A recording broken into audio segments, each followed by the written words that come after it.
The sun was just rising over Capernaum.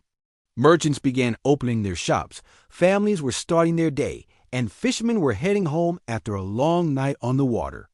It seemed like any other morning until a Roman centurion appeared, a look of desperate urgency in his eyes.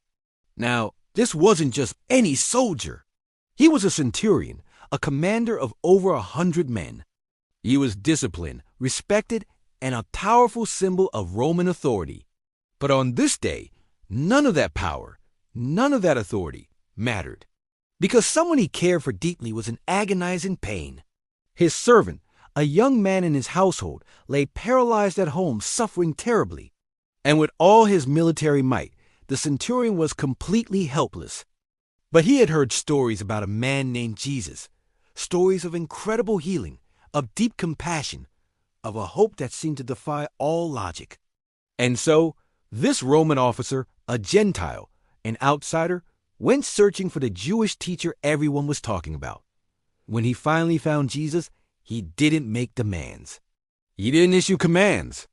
With profound humility, he simply stated his need. Lord, my servant lies at home paralyzed, suffering terribly.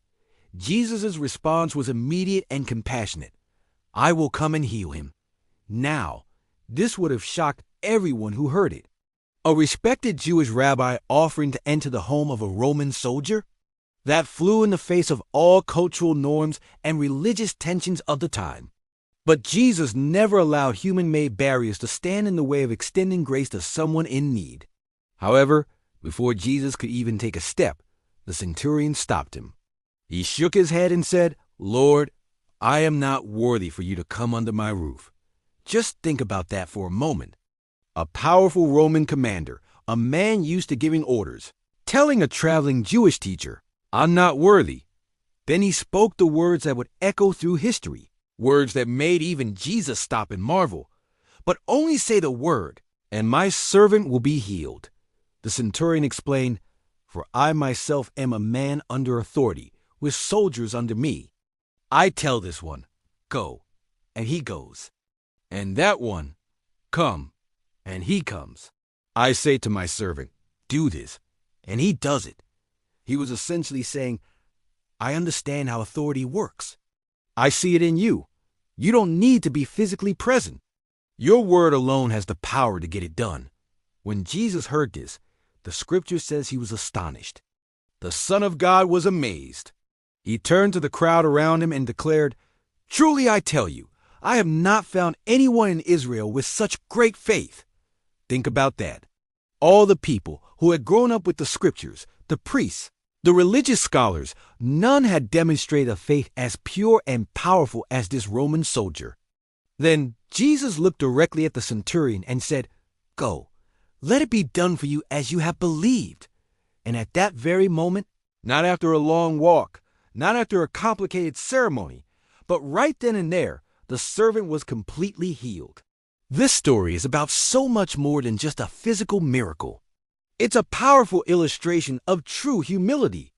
It's a picture of a faith that transcends culture, religion, and social status. It's a profound reminder that God looks past our titles, our backgrounds, and our outward appearances, straight into the heart. The centurion didn't approach Jesus with his rank or his reputation. He didn't come with religious credentials. He simply brought his trust, a simple, unwavering confidence in the authority of Jesus' word. And that was enough. This story speaks directly to anyone who has ever felt like an outsider, who has ever felt unworthy, or has wondered if they could ever truly belong. You don't need to have it all figured out. You don't need a perfect track record.